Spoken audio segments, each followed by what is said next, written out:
이 말씀 위에라는 말씀의 제목으로 하나님 말씀 들려주시겠습니다.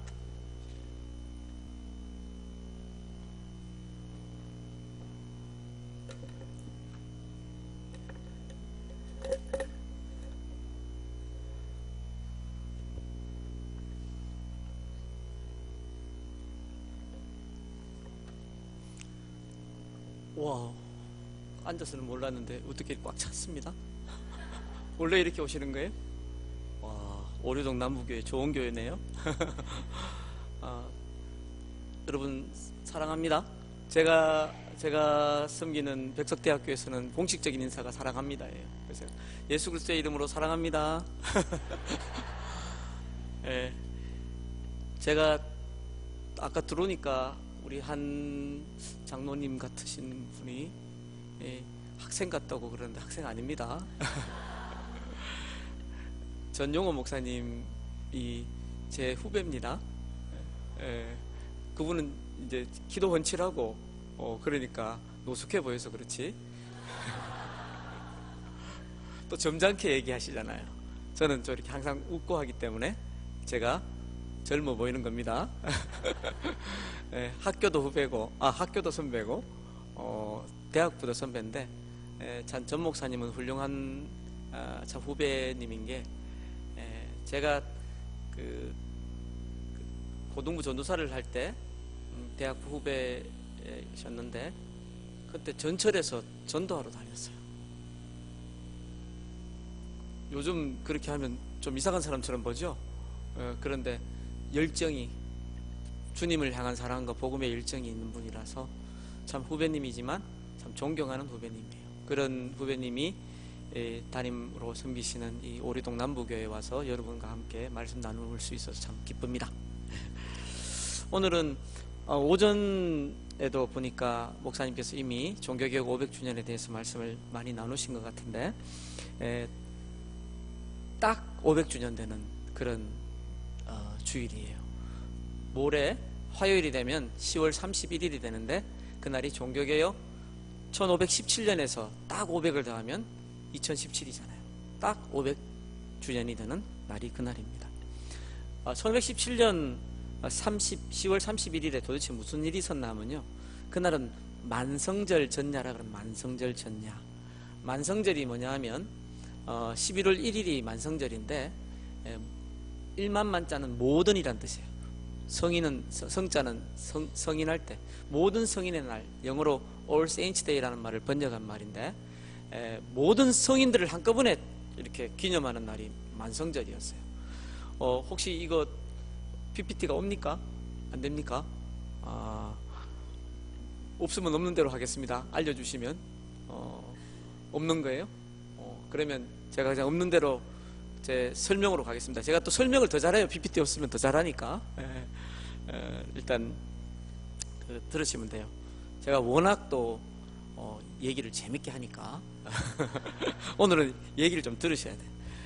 왜냐하면 11월 1일이 만성절인데, 만성절 전야가 뭐냐 하면 모든 성인들을 기념하는 그 전날이니까 귀신들이 제일 많이 몰려있다 그래가지고, 그래서 영어로 할로윈이라 그래. 할로윈. 여러분 할로윈 혹시 들어보셨어요? 미국 이렇게 삼류 영화들 중에 보면 허접쓰레기 같은 영화들 중에 그 공포 영화들, 할로윈 이렇게 가면 쓰고 막 이렇게 하는, 애들 장난치고 하는 그런 거 있죠. 그게 바로 할로윈인데, 그게 만성절 전야 딱 우리 종교개혁 기념일하고 겹치는 날이에요. 그런데 그날 비텐베르크라는 성곽교회 문에다 마르틴 루터라는 우리 신앙 선배님이 95개조 조항을 이렇게 문제 삼는 그 95개조 조항을 붙인 날이 바로 그날이었습니다. 이 95개조 내용은 뭐냐 하면 주로 면죄부라는 것을 문제 삼았는데, 면죄부는 이제 나중에 설명을 할 텐데요. 여러분 당시 500년 전 당시 중세 말은요, 외적으로는 굉장히 종교적인 분위기였습니다. 예를 들어서 독일의 쾰른이라고 하기도 하고 콜로나라고도 다른 나라에서는 부르기도 하는데, 그런 지역에서는요 인구 3만 밖에 안 되는 그런 도시에 교회와 채플을 합해서 한 100개 이상, 수도원이 100개 이상 그렇게 있을 정도로 굉장히 종교적인 분위기가 지배하고 있던 그런 상황이었습니다. 그런데 당시에는 이 성인 숭배가 이렇게 만연했는데요. 루터 같은 경우에 이름이 마르틴 루터잖아요. 우리하고 달리 루터는 성이고 마르틴이 이름이에요.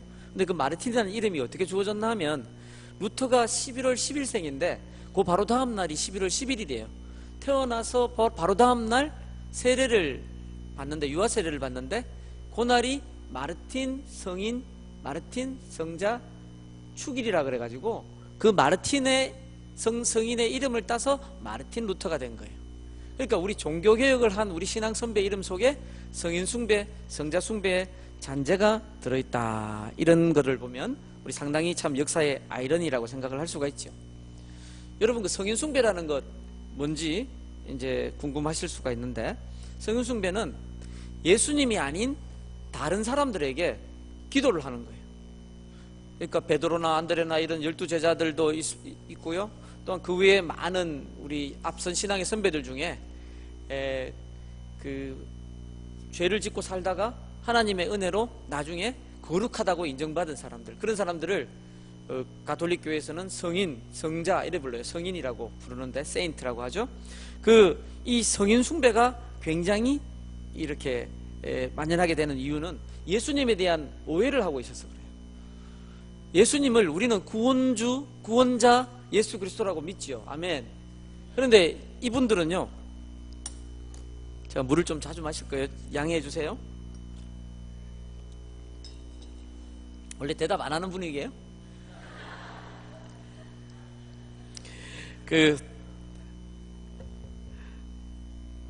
예수님에 대해서 구원자라는 생각보다는 심판주, 심판자라는 생각을 가지고 있었어요.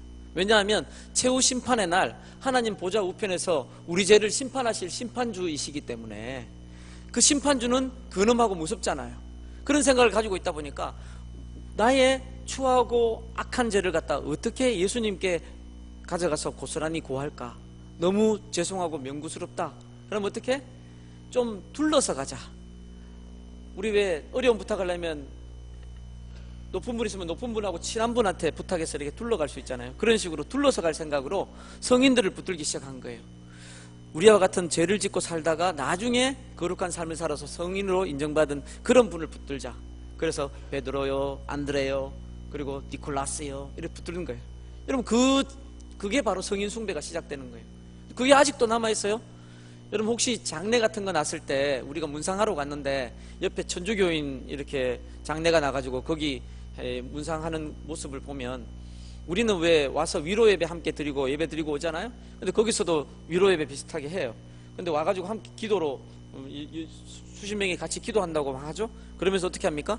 기도하는데 성인 뭐 죽은 사람의 그 본명이나 이렇게 관계된 성인 이름을 부르면서 해요. 이런 식으로. 예를 들어서 니콜라우스요 도와주소서. 안 들어봤어요? 여러분하고 저하고 딴 세계 사는 거예요? 우리나라에 참 독특한 그건데 그렇게 막 예수님한테 부르고 기도하는 게 아니라 니콜라우스요 도와달라고 그렇게 성인을 부르면서 기도한다고. 이게 성인 숭배라. 근데 이 성인들 중에서도 500년 600년 전에 누가 인기가 있었나 하면요, 마리아가 인기가 있기 시작했어요. 왜 인기가 있었을까요? 예수님 육신의 어머니니까. 이 마리아가 얼마나 자애로우냐. 그러면서 마리아를 막 붙들기 시작하더니 나중에 좀 지나가다가 마리아 숭배를 넘어서 더 인기가 있는 분이 나타났어요. 누가 있냐면 안나가 누굴까요? 우리 권사님이신 것 같은데 굉장히 열심히 들으시는데 감사해요. 네, 사랑해요. 네, 왜 안나가 누군가 하면요, 성경에는 이름이 안 나타나지만 전승상 예수님의 어머니의 어머니, 그러니까 마리아의 어머니, 그러니까 예수님의 육신계보로 치면 외할머니가 되는 거예요. 자, 외할머니가 왜 등장할까요? 이거는 상상을 좀 하면 이해가 금방 되는데, 혹시 자라면서 나는 우리 엄마한테, 내 엄마한테, 여러분 성도님들 엄마한테 한 번도 꾸중을 듣거나 매를 맞은 적이 없다 손 들어보세요. 손 들면 그분은 인간이 아닌 거예요. 꾸중 다 들었죠. 근데 혹시 여러분 가운데, 우리 가운데 나는 우리 외할머니한테는 한 번도 꾸중을 듣거나 매를 맞은 적이 없다 손 들어보세요. 계실 건데? 저도 손 들었잖아요. 저도 범생이었거든요. 우리 외할머니, 제 외할머니는 굉장히 자유롭다는. 근데 이게 희한하게 우리 동양만 그런 게 아니라 유럽에도 그게 비슷한가 봐요. 그러니까 어떻게 보면 자기들의 인간적인 생각을 투영하는 거예요. 마리아가 자유로우면 외할머니는 얼마나 더 자유롭겠냐. 외할머니가 구하면 예수님이 얼마나 더 잘 들어주시겠나. 우리 죄도 얼마나 용서를 잘해 주시겠나. 인간적인 생각을 투영해가지고 외할머니인 안나를 붙든 거예요. 그래서 여러분, 마르틴 루터가 종교개혁자가 되기 전에 수도사도 아니었어요. 그냥 법률을 공부하고 법학을 공부하고 있었는데 번개치고 벼락 막 칠 때 갑자기 기도를 합니다. 기도를 하는데 어떻게 기도하냐면 이렇게 돼요. 성 안나요, 거룩한 안나요, 안나한테 기도를 해요. 제가 용서해 주세요. 제가 수도사가 되겠습니다. 이렇게 결단할 때 안나를 부르면서 기도합니다. 그게 그렇게 성인 숭배가 만연해 있었습니다. 한편으로는 이해가 되지요? 인간적 생각을 투영한 그 생각이. 하지만 문제는 성경에서 그렇게 말씀하셨나는 거예요. 성경은 그렇게 말씀 안 하신 거예요. 예수님은 뭐라고 말씀하셨습니까? 내 이름으로 구하라. 그러면 내가 시행한 거다. 이렇게 말씀하셨어요. 그럼 예수님께서 그렇게 말씀하셨는데 인간적 생각으로 돌아가겠다. 이거는 성경적이 아닌 거죠. 성인 숭배는 잘못된 거예요. 우리는 어떻게 기도합니까? 예수님 이름으로 기도하잖아요. 예수님 이름으로 기도 안 해요? 기도하잖아요. 그게 성경적인 거예요. 성인 숭배가 잘못된 거예요. 오죽하면 독일에 광산촌이 있는데 광산촌 이름이 안나베르크라. 안나 할머니 이름 따가지고 얼마나 광부들이 갱도 같은 데서 막 스트레스 받으니까 나와가지고는 술 막 먹고 장기한테 가고 이렇게 많이 죄질 거 아니에요. 다시 갱도로 들어가려고 하면 굴로 파로 들어가려고 하면 겁나는 거죠. 내가 죄지어서 하나님이 또 벌 주면 어떨까? 그럴 때 누굴 붙드는 겁니까? 안나를 붙드는 거, 안나를. 이게 성인 숭배예요. 여러분, 또 성유물 숭배라는 게 있어요. 성유물 숭배. 성유물 숭배라는 건 뭐냐 하면요,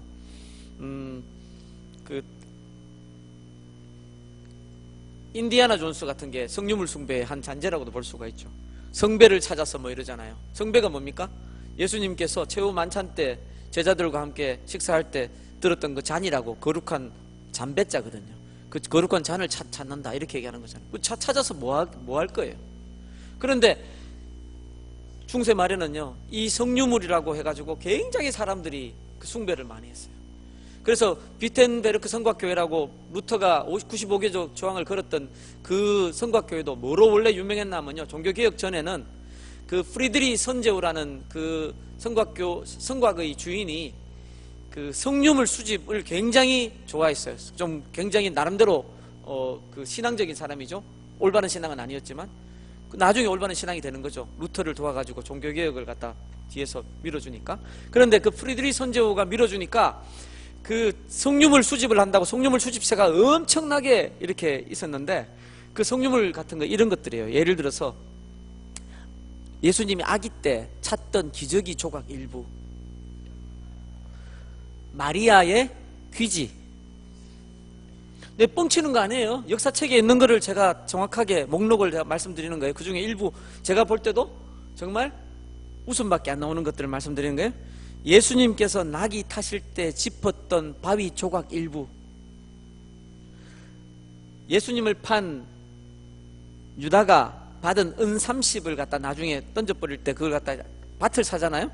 그때 은 30으로 산 밭의 흙 일부, 예수님이 제자들의 발을 닦으실 때 썼던 수건 한 조각, 예수님의 턱수염 한 오라기. 와, 여러분, 이런 게, 그러니까 한 사람이 이렇게 하다가 어느 날 탁 해가지고 하다가 뭘 하나를, 수염 같은 거 하나를 했는데 필이 오는 거예요. 감이 오는 거예요. 이게 예수님 수염이다, 이런 생각이 갑자기, 만약에 자기가 응답을 잘못 받은 거죠, 물론. 그걸 가지고 어떻게 합니까? 성유물 수집소에 가서 제가 기도하는데 이게 예수님 턱수염이라고 성령께서 말씀하셨습니다, 이러면 어떡합니까? 그걸 갖다 기록해서 받아주고 그때부터 예수님의 턱수염 이렇게 딱 해놓고 거기 가서 성유물 참여하는 사람들이 돌면서 거기서 기도하고 또 다음 거 돌고 이렇게 하게만 박물관처럼 해놓은 거예요. 그게 성유물 수집이에요.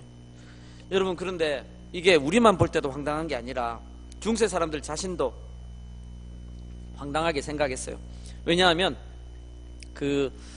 움베르토 에코라고 여러분 그 소설가 중에 굉장히 역사 사실을 갖다 고증을 많이 해가지고 쓰는 사람이 있는데, 그 작가가 쓴 장미의 이름이라는 소설인데, 이건 소설이 아니라 거의 역사책 수준이에요.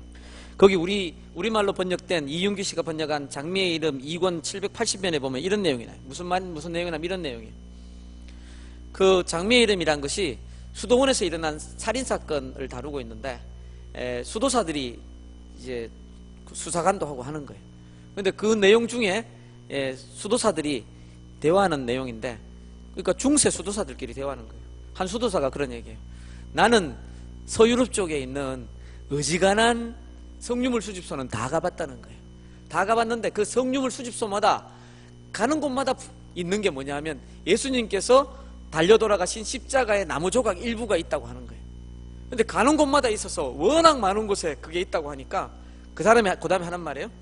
아마 내가 봤던 예수님 그 십자가라고 하는 그것만 다 모아놓으면 예수님께서는 가로와 세로 이 두 몽둥이로 엮은 그 십자가에 달려 돌아가신 게 아니라 숲에서 돌아가신 모양이라. 가는 곳마다 예수님 달려가신 십자가 나무 일부라고 막 있어놓으니까 그거 다 합쳐놓으면 숲이지 그게 어떻게 나무 두 덩치가 되겠냐고. 그러니까 달리 얘기하면 뭡니까? 다 뻥이라는 거죠. 강단에서 뻥이라 그러니까 너무 경망스럽나요? 근데 뻥을 뻥이라 하는데 뭐 어떻게 얘기합니까? 뻥이에요, 뻥. 그러니까 그 당시에 이미 그 사람들이 그 허상을 알았어요.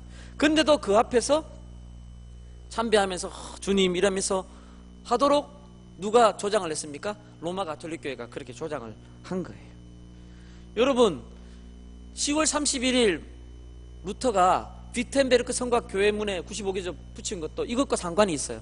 왜냐하면 그 성유물 보관소에 그 비텐베르크 성곽교회의 성유물 보관소에 성유물을 갖다 돌면서 참배하면서 순례를 하고 나면 공짜로 면제부라는 걸 써서 면제부라는 것도 설명을 해야 되는데 참 복잡하다 그렇죠? 하지만 제가 또 쉽게 설명하니까 이 면제부라는 건 뭐냐면요, 우리하고 이 로마 가톨릭은 지금도요 뭐가 다르냐면 로마 가톨릭 천주교회를 얘기하는 거예요. 가톨릭이라는 말 자체가 좋으니까 그냥 그 로마라는 말을 붙여서 하는 거예요. 자칭 가톨릭이라 그러지만 로마를 거점으로 하고 있는 자칭 가톨릭 교회 이런 뜻입니다. 그 로마 가톨릭 교회는요 우리하고 이게 죄 용서받는 과정을 다르게 이해해요. 우리는 어떻게 이해하나 하면 설교를 듣거나 말씀을 읽거나 기도하거나 일상생활 중에서 내가 죄가 깨달아지면 어떡합니까? 그 죄를 하나님께 진정으로 회개하고 통해 자복하면 죄 용서받는다고 믿지요. 아멘? 그런데 로마 가톨릭은 그렇게 안 가르쳐요. 작은 죄는 그렇게 용서받는다고 믿어. 가르쳐. 하지만 작은 죄는 직접 구할 수 있지만 큰 죄는 반드시 사제, 우리에게 치면 뭡니까? 목사, 사제에게 가가지고 반드시 다 고백을 해야 된다 그래. 이걸 뭐라 그럽니까? 고해성사라. 고해성사. 그래, 우리한테는 있는 성찬과 세례, 이 성례가 두 가지만 올바른 성경적인 성례인데 로마 가톨릭은 5개를 더 더하거든요. 그 중에 하나가 고해성사라. 그래서 큰 죄를 용서받으려면 반드시 사제한테 가서, 신부한테 가서 고해소에서 고해를 하면 사제가 어떻게 하냐면요 이렇게 하는 거예요. 다 듣고 나서 형제요 혹은 이제 여자 성도에게 자매요, 성부와 성자와 성령의 이름으로 죄를 사노니 편히 가시오 이렇게 보내면 죄 용서 받았다고 하는 거예요. 근데 문제는 이 사람들이 죄는 용서한다 그러면서도 벌은 받아라 이렇게 되는 거예요. 벌은 받아라. 이 벌을 받아야 되기 때문에 그 주는 게 뭐냐 하면 보속행위다 그래. 보속행위. 보충한다 할 때 보자에 속은 이게 그 종을 갖다 면천시켜 주는 게 속이에요.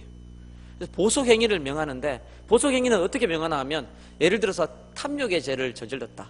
내가 물질의 탐욕의 죄를 저질렀다. 그러면 어떡합니까? 그러면 헌금이나 이런 걸 들여서 이 탐욕의 죄는 탐욕에 상당하는 벌을 받게 하고, 죄는 용서하되 벌은 받게 하는 거죠. 그 다음에 육체로 어떤 죄를 지었다. 그러면 어떡합니까? 그 육체로 고행을 하거나 순례를 하거나 육체를 이렇게 힘들게 해서 벌을 받도록 하는 거예요. 그런데 이 보속행위가 아주 극악한 죄를 지었을 때, 보속행위가 굉장히 힘들고 어려운 보속행위가 명령됐을 때 이걸 못 지키잖아요. 못 지킬 경우에 어떡합니까? 그거를 대신할 수 있도록 면죄부를 살 수 있도록 해줬어요. 헌금을 들여서 면죄부를 사면 자기가 당해야 될 벌에 해당하는 이 보속행위를 면해주는 거라. 이게 바로 면죄부인데, 이게요 원래는 일반적인 죄와 관련돼서 생긴 게 1095년 크레르몬 공의회라는 곳에서 십자군 전쟁이라고 11세기 말부터 13세기 후반까지 200년 동안 한 8번에 걸쳐서 이 간헐적인 전투가 저 아랍 쪽에 있는 그 터키 사람들하고 이렇게 있게 되는데요. 그 십자군 전쟁을 독려하기 위해서 우르바누스 2세 교황이라는 사람이 십자군 전쟁에 나가가지고 육지에서 전사하거나 바다에서 해전에서 전사하거나 전사하는 사람은 그 즉시 모든 죄를 용서받는다, 이런 뻥카를 날린 거예요. 이런 뻥카죠. 그거는 하나님이 교황에게 그런 죄 용서의 권한을 준 적이 있어요, 없어요? 없어요. 근데 그 사람들은 너는 베드로라, 이 반석 위에 이 반석을 갖다 베드로 개인으로 해석을 하고, 베드로의 후계자 리누스, 아나크레투스, 클레멘스 쭉 내려와가지고 뭡니까? 지금 베네딕투스 지나가지고 지금 뭐라고요? 프란체스코 교황에게 그 죄사함의 권한이 여기서 땅에서 매면 하늘에서도 매이고 땅에서 풀면 하늘에서 풀리는 권한이 있다고 뻥을 치는 거예요. 근데 그 뻥을 친 걸 가지고 어떻게 합니까? 자기가 교황이, 우르바누스 2세 교황이 십자군 전쟁 나와가지고 전사하면 모든 죄 용서받는다고 뻥을 날린 거라. 근데 1차 십자군 전쟁 때 십자군 전쟁 참전 많이 하도록 하기 위해서 그렇게 날린 게 2차 때도 그렇게 쓰고 계속 쓰고, 나중에는요 십자군 전쟁 참전 용사뿐만 아니라 십자군을 위해서 배를 만들어준다거나 혹은 물질을 대준다거나 이런 사람들까지 용서한다 이러더니, 그게 십자군 전쟁이 다 지나고 중세 말에 이제는 그런 것도 없고 모든 죄에 대해서 면죄부만 사면 면죄부가 이렇게 종이에다 자기 이름 적고 날짜 적게 돼 있어요. 그게 면죄부 사가지고 이름 적고 나면 그 돈 내고 산 만큼 죄가 다 용서받는다는 거예요. 와, 부적도 이런 부적이 없다, 그죠? 불교 부적보다 더한 것 같아, 제가 볼 때는. 그게 면죄부인데, 이 면죄부를 11월 1일 만성절에 비텐베르크 성곽교회에 있는 성령물 수집소를 돌면서 참여하고 나면 공짜로 준 거예요. 돈 없는 사람들이 그걸 받기 위해서 많이 모여든 거라. 모여든 그 준비해서 막 묻고 있는 그때 거기에서 갖다 붙인 거예요. 면죄부가 이게 옳은 게 아니다. 죄 용서는 면죄부 사서 하는 거 아닌데 왜 교황청이 이런 걸 그냥 놔두고 있냐, 잘못된 것을 눈 감고 있냐, 눈 감아주냐. 왜 눈 감고 있었을까요? 교황청은 면죄부 수입해요. 이 면죄부를 파는 사람이 이렇게 팔았어요. 테젤이라고 도미니크의 수도사가 그 근처에 와서 팔고 있었는데, 그 사람이 이 돈 금고를 가지고 다니면서 거기 동전을 떨어뜨려서 이제 들어가면 쨍그랑 소리가 나잖아요. 그러면 노래를 자기가 만들어서 불렀다. 어떻게 불렀냐면 이렇게: 면죄부를 사기 위해서 동전이 동전궤에 쨍그랑하고 떨어지는 순간 연옥에 있는 영혼이 천국으로 뛰어 올라가네. 자, 여기 또 하나 걸리는 게 뭐냐면, 로마 가톨릭 교회는요, 천주교회는요, 천국하고 지옥 사이에 하나를 더 자기들이 만들어 놨어요. 연옥이라고. 연옥. 이 연옥은 뭐냐 하면요, 천국 가기에는 덜 착한 인간, 근데 지옥 가기에는 그래도 덜 못된 인간, 천국 가기에 마땅치 않고 지옥 가기에 마땅치 않은 인간들이 가는 데가 연옥이라 이렇게 돼 있는 거라. 그런데 그 연옥에 가 있는 조상을 위해서 면죄부를 살 경우에 그 면죄부가 통해 가지고 동전에 괴에 면죄부 사는 그 동전이 딱 떨어지는 순간 그 연옥에 있던 조상의 영혼이 어디로 뛰어 올라간다? 천당으로 뛰어 올라간다고 그렇게 뻥카를 날렸어요. 오늘 뻥만 얘기하니까 나중에 집에 가서 뻥밖에 생각이 안 나겠네. 그 로마 가톨릭 교회가 그렇게 가르친 거라, 실제로. 그 외에도 너무 많은데 이거 다 얘기하면 뭐 제가 뒤에 할 말을 못 하잖아요. 성직매매 뭐 그런 거 얘기하지 맙시다. 마태복음 15장 7절에서 9절 한번 찾아볼까요? 마태복음 15장 7절에서 9절. 이런 중세 로마 가톨릭 교회를 향해서 예수님께서 뭐라고 말씀하셨을까요? 이렇게 말씀하셨을 거예요. 마태복음 15장 7절에서 9절 같이 한번 읽어보겠습니다. 시작. 외식하는 자들아, 이사야가 너희에 관하여 잘 예언하였도다. 일렀으되 이 백성이 입술로는 나를 공경하되 마음은 내게서 멀도다. 사람의 계명으로 교훈을 삼아 가르치니 나를 헛되이 경배하는도다 하였느니라 하시고. 아멘. 여기서 뭡니까? 9절에 사람의 계명으로 교훈을 삼아 가르치니. 여러분, 예수님 당시에도 율법주의자들이 어떻게 했습니까? 바리새인들이 자기들이 만든 계명을 만들어 가지고 막 사람들을 힘들게 했거든요. 근데 500년 전 중세 로마 가톨릭 교회도 문제가 뭐냐 하면 예수님이 명하신 게 아니고 하나님이 명하신 것이 아닌데 사람들이 자기들이 만들어낸 거로 그걸 갖다 가지고 교회 예배도 순서도 그렇게 채워 넣어버리고 막 한 거예요. 그러니까 문제가 하나님 말씀을 따르지 않고 어떻게 합니까? 자기들이 고안한 자기들의 생각대로 간 게 문제였죠. 문제인 것 아시겠죠? 그렇기 때문에 500년 전에 우리 신앙의 선배들이 종교개혁을 일으킨 거예요. 그렇다면 그게 우리하고 무슨 상관인데? 이런 생각이 들잖아요. 그런데 우리가 다시 살펴보면 그 종교개혁이 그때 필연적이었던 만큼 오늘날 우리에게도 종교개혁이 또 다른 의미의 필연성을 가지고 지금 우리 삶 가운데 요구되고 있지 않나 생각하게 됩니다. 왜냐하면요, 오늘날 우리 500년 전에 로마 가톨릭 교회가 잘못됐다고 개혁하고 나온 우리 개신교의 현실을 보면요, 성자 숭배, 아까 얘기 든 것만 제가 들겠습니다. 성직매매나 이런 건 다 놔두고요. 성자 숭배, 마리아 숭배, 우리는 하지 않죠. 하지만 우리는 뭘 하고 있습니까? 기도 받으러 다닌다 그러잖아요. 여러분, 성경에 기도 받으러 다니라 언제 말했습니까? 기도하라 그랬지. 왜 기도를 받으러 갑니까?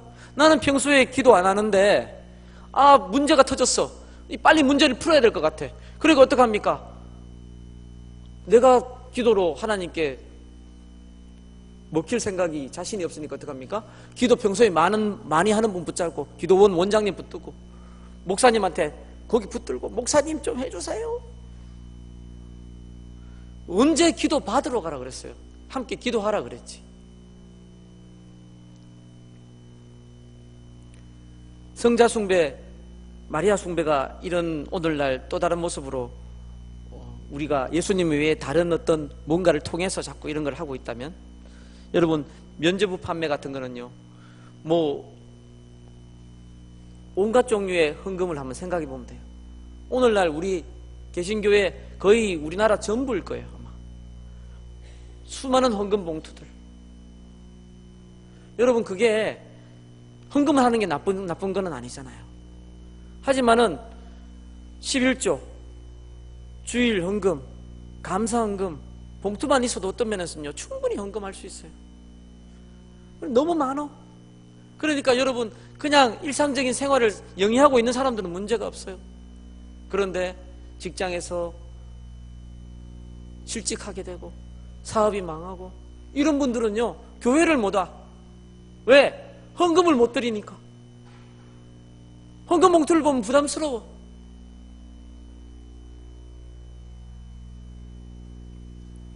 말씀의 오염.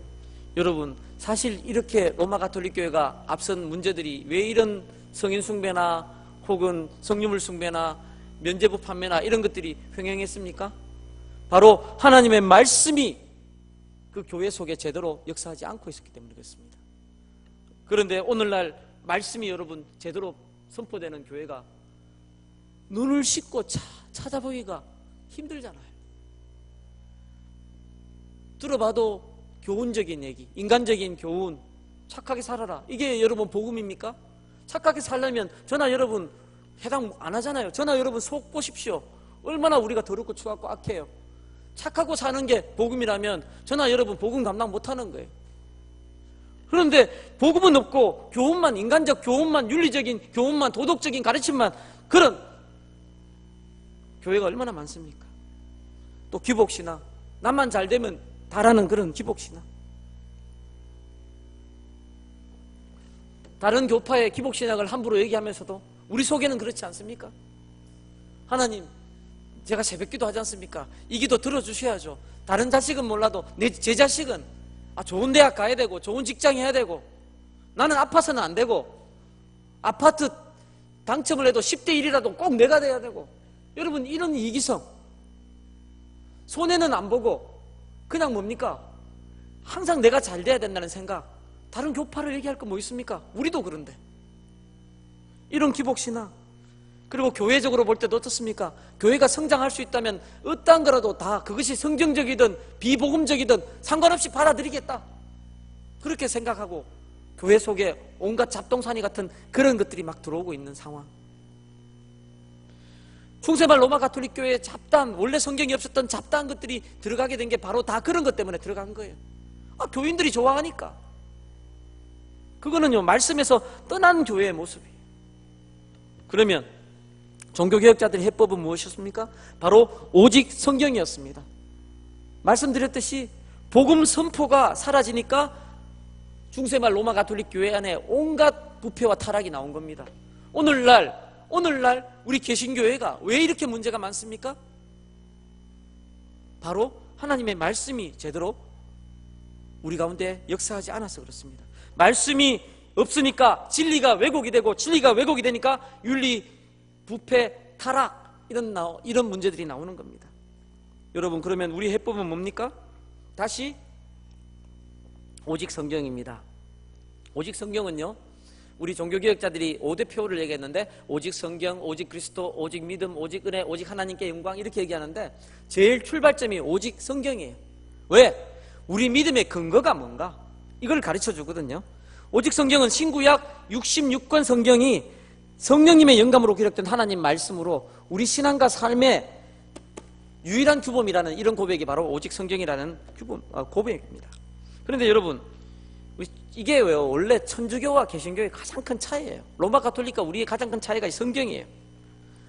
그런데 로마 가톨릭 교회는 어떻게 했냐면요, 종교개혁이 일어나고서 반동 종교개혁이 일어났는데, 반동 종교개혁이 뭐냐 하면, 종교개혁이 일어나니까 자기들이 부패 타락한 걸 아니까 로마 가톨릭 교회 안에서, 중세말 로마 가톨릭 교회 안에서 자기들도 좀 정화하자는 운동이 일어난 게 이 반동 종교개혁이에요. 근데 반동 종교개혁의 대표적인 회의가 트렌트 회의라는 거거든요. 트렌트 회의의 이 회의 기록물에 보면 이렇게 되어 있어요. 자기들은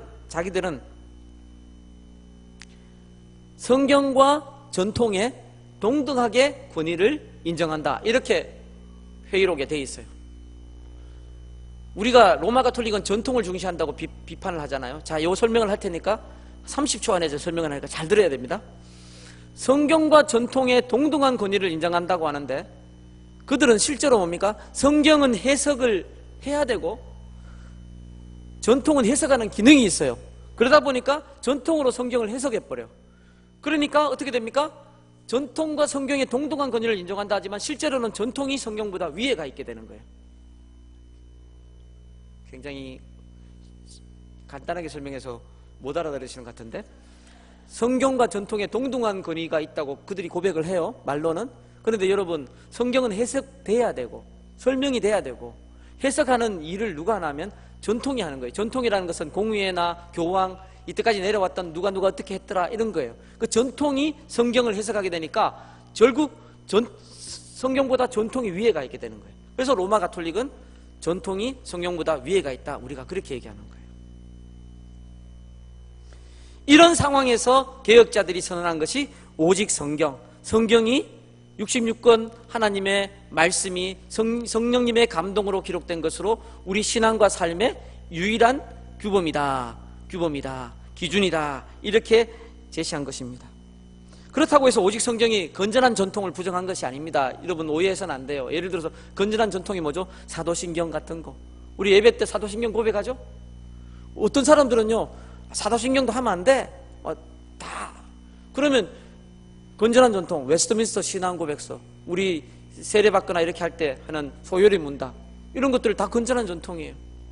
오직 성경, 오직 은혜, 이것도 달리 표현하면 건전한 전통이에요. 니케아 삼일체 신앙, 여러분 성경에 삼일체라는 말이 없거든요. 니케아 회의 때 삼일체라는 고백이 나오게 됩니다. 콘스탄티폴리스 회의, 에베소 회의, 칼케돈 회의, 이런 걸 통해서 올바른 건전한 전통을 우리가 알게 돼요. 그러면 건전한 전통을 깡그리 무시하면 돼요, 안 돼요? 안 되지. 하지만 건전한 전통을 존중하지만 건전한 전통은, 그래도 건전한 전통도 부차적이고 성경이 최종적인 권위다, 이렇게 고백하는 거죠. 성경과 그 아래 건전한 전통을 가지고 있는 게 우리 개신교 전통이에요. 아멘?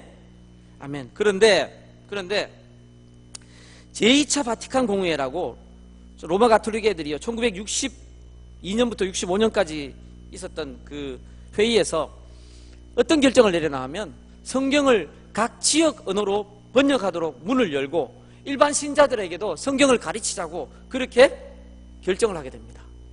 이 무슨 말인가 하면요, 그전에는요 로마 가톨릭에서는요 그냥 라틴어로 예배를 드리고 성경을 안 가르쳤어요. 일반 성도들한테 이런 식으로 하는 거죠. 예배 때 예를 들어 들어보세요. Pater noster qui in carnes es sanctificetur nomen tuum venia regnum tuum. 그럼 무슨 말인지 알아듣겠어요? 중연부라는 것 같죠? 연불보다 어렵죠? 연불은 대충 가다가 중간에 한두 가지 걸리지만 라틴어로 이러니까 무슨 말인지 못 알아듣겠잖아요. 제가 뭐 별거 한 게 아니에요. 주기도문 라틴어로 드린 거예요. 그래도 인데움 파트렘 옴니포텐템 이라면 이거는 사도신경이고, 알아듣지도 못한 거로 예배드리가 미신처럼 그렇게 있다가 1962년에서 65년 사이에 있었던 바티칸 공의회 이후로 이게 각 지역 언어로 예배를 드리기 시작했다니까요. 그리고 그 성경을 지역 언어로 번역하도록 하고 성경을 뭡니까? 성경 공부에도 힘을 쏟도록 그렇게 장려를 하기 시작했어요. 그래서 오늘날 성당에 가보면요, 여러분 성경 공부 모임이 있어요.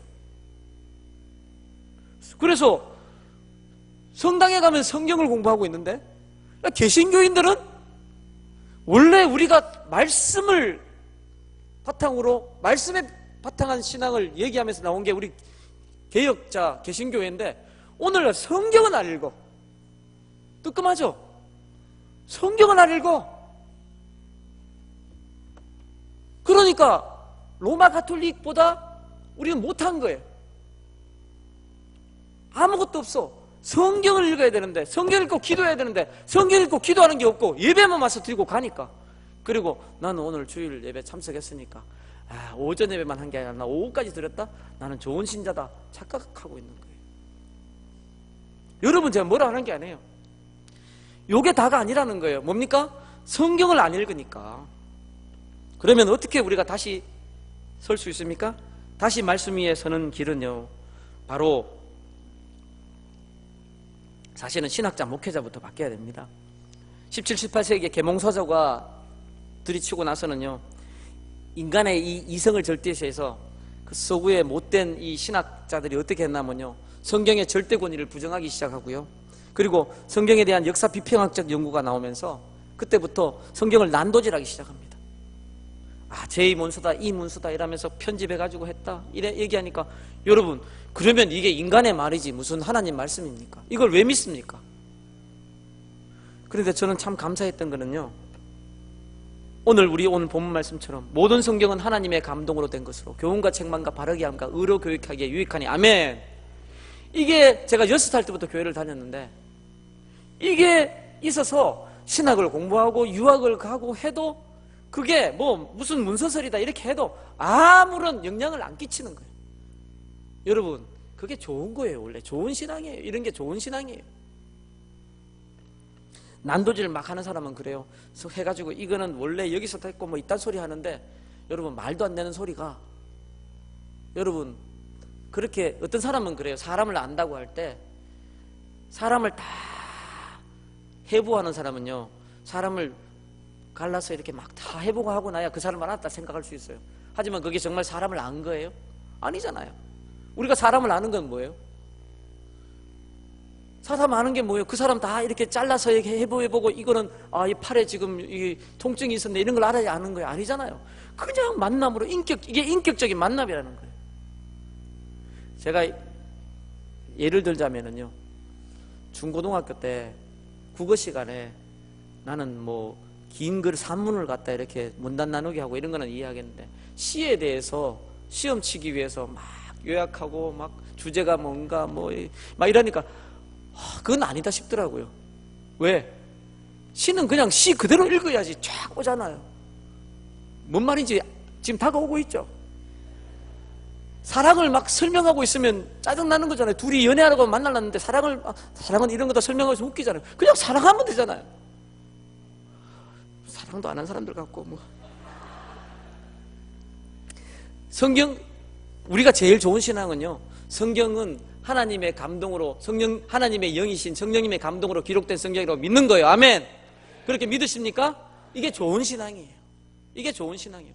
그런데 신학자들 중에, 목사님들 중에 안 믿는 사람들이 있다니까. 그래서 어떻게 해야 됩니까? 신학자와 목사들부터 무릎 꿇고 기도함으로 성령님의 조명을 받을 때 올바른 성경에 대한 이해가 될 수 있습니다. 베드로후서 1장 19절 한번 찾아볼까요?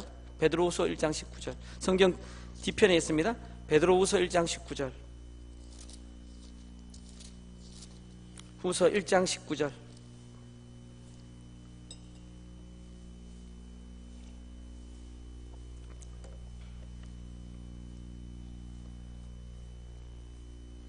베드로후서 1장 19절.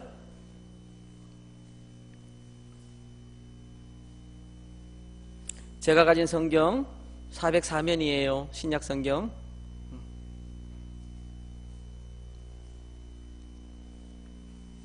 404면 같이 19절 한 절만 읽어봅시다. 시작. 또 우리에게는 더 확실한 예언이 있어 어두운 데를 비추는 등불과 같으니 날이 새어 샛별이 너희 마음에 떠오르기까지 너희가 이것을 주의하는 것이 옳으니라. 아멘. 여러분, 우리에게는 더 확실한 예언이 있었어. 어두운 데를 비추는 등불과 같으니 날이 새어 샛별이 너희 마음에 떠오르기까지 너희가 이것을 주의하는 것이 옳으니라. 날이 새어 샛별이 어떻게 우리 마음에 떠오릅니까? 하늘에 떠올라야지. 무슨 말입니까? 깨달아 알 때까지, 성령님께서 그것을 깨달아 알게 하실 때까지. 여러분, 성경의 저자가 누구시라고요? 성령님. 그러면 우리가 이것이 이해가 안 될 때 어떻게 해야 됩니까? 성령님의 도움을 구해야 돼. 그럼 성령님이 도와주실까요? 안 도와주실까요? 도와주세요. 확신이 없으시네. 저는 설교를 이렇게 할 기회가 있잖아요. 제가 신학대학원, 지금 우리 백석에서 신대원 원장을 맡고 있는데 설교할 일들이 요즘 많이 생겼어요. 작년 9월에 맡고 나서는. 그런데 막 설교할 일이 많으니까 강의하고 또 다르잖아요. 오늘은 좀 강의식 설교를 하고 있는데, 그러니까 어떻게 하나 하면요, 답답한 거예요. 근데 마침 제가 학교 부군을에 이사를 가면서, 이제 한 반년 전에 이사를 가면서 새벽 기도를 안 나갈 수가 없는 상황이 됐어. 왜냐면 명색이 신대 원장인데 제가 학교 가까이 살면서 새벽 기도 안 하면 저를 임명하신 총장님이 욕을 먹을 거 아니에요. 나 굉장히 인간적이죠. 그래서 그 총장님 이렇게 욕 안 먹도록 제가 새벽 기도를 나가야 되는데 제가 매일 나갈 자신이 없어. 그래서 제가 마음에 정했어요. 어떻게? 퐁당퐁당으로 나가자. 그래서 우리 여기 오리동 남부교회는 일주일 내내 하던데 보니까 저희는 토요일 빼고 6일을 해요. 그래서 주일하고 화요일하고 목요일은 예배가 다 따로 있으니까 빼고 화요일 제 채플만 제가 3번 드리거든요. 목요일도 또 이제 또 채플 따로 있고 하니까 하여튼 핑계를 그렇게 만들어서 하나님한테 대고, 그 다음에 월수금만 딱 가는 거.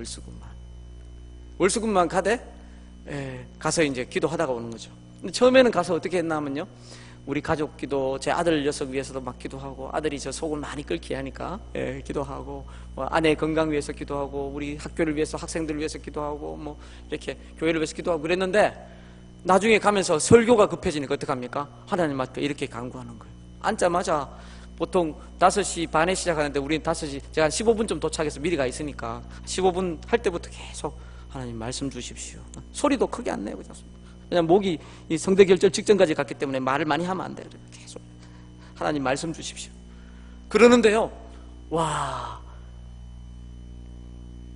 기도할 때마다 말씀이 오는데요, 이게 말씀 좀 달라는 게 갑자기 뭐 머리에 팍 떠오르는 게 아니라 제가 구절을 정해놓고 그 말씀 이해하게 해달라고, 그냥 이해뿐만 아니라 이 말씀이 진짜 힘있게 저를 통해서 전파될 수 있게 해달라고 기도를 하거든요. 샛별이 떠오를 때까지 기도를 하면요, 와요. 그래가지고 전하잖아요. 그러면 평소에 제가 소화를 못했던 구절인데 힘있게 설교가 되는 거예요. 아멘. 목사부터, 신학 교수부터 바뀌어야 되는 거예요. 그럼 성도들은 어때요? 성도들은 안 그런 거예요? 성도들도 똑같아요. 오늘 말씀 본문처럼 디모데후서 3장 16절 말씀처럼 모든 성경은 하나님의 감동으로 된 것으로 교훈과 책망과 바르게 함과 의로 교육하기에 유익하니, 성경 말씀 속에서 우리 인생에 답이 있는 거예요. 성경이 답인 거예요. 아멘. 그런데 안 보고 있는 거예요. 보면서도 뭡니까? 자기 생각대로만 읽는 거예요. 그러면 돼, 안 돼? 안 되죠. 어떻게 해야 돼요? 하나님, 여러분, 기도라는 것은요, 내가 생각하는 것을 일방적으로 아뢰는 게 아니잖아요. 기도도 쌍방적이에요. 쌍방적. 하나님이 기도를 통해서 저희한테 말씀하시는 시간을 안 주는 거예요. 마치 여러분들 기도하면서 계속해서 하나님한테 이거 주십시오 저거 주십시오 막 날리고 나서 그냥 가는 분도 있잖아요. 어떤 건가 하면요, 남자하고 여자가 둘이 데이트를 하는데 만나가지고 서로를 알고 교제를 하려면 듣는 시간도 있고 얘기하는 시간도 있어야 되잖아요. 근데 자기만 얘기하는 거예요. 얘기 다 하고 알았지? 하고 내일 봐? 헤어지는 거랑 똑같은 거예요. 하나님이 얼마나 답답하겠어요. 야, 네 그렇게 생각하는 거는 좀 고쳐라, 이런 얘기 좀 해주시고 싶어도 기도 중에 그게 깨달음이 오잖아요. 그거 할 시간도 없이 그냥 자기 바라는 것만, 요번에 당첨되게 해주시고 우리 아들 합격하게 해주시고 우리 딸 취직하게 해주시고. 기도가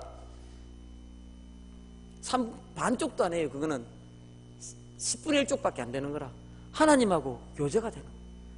그래서 아가서 2장 17절은 뭡니까? 사랑하는 자가 얘기하기를 사랑하는 자여 일어나서 함께 가자.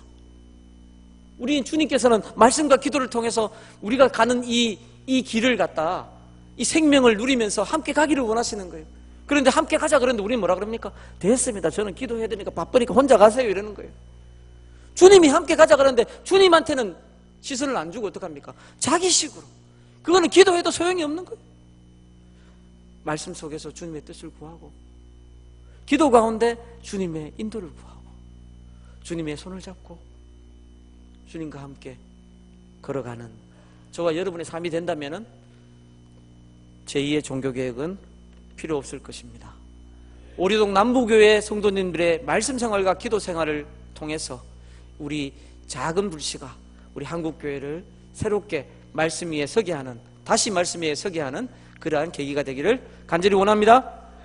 하나님 우리 아버지 감사합니다. 오리동 남부교회 성도님들 이렇게 참 귀한 목사님과 함께 신앙의 삶을 경주하게 하시니 감사합니다. 주님께서는 우리와 더불어 교제하며 함께 나가기를 원하는데 저희가 참 종교개혁자들의 후예라 하면서도 말씀을 사모하고 사랑하고 읽지 아니하고 등한히 한 것들을 용서해 주시옵소서. 주님, 기도하면서도 나의 생각만 주님께 아는 것들을 용서해 주시기 원합니다. 말씀 통해서 주신 주님의 뜻을 헤아리며 주님의 뜻을 물으며 주님과 동행하며 말미암아 사랑하는 주님의 그 손길을 누리고 또한 생명을 누리는 그러한 삶을 살아가는 우리 오리동 남부교회 성도님들 되게 하옵소서. 감사하며 예수 그리스도의 이름으로 기도드립니다. 아멘.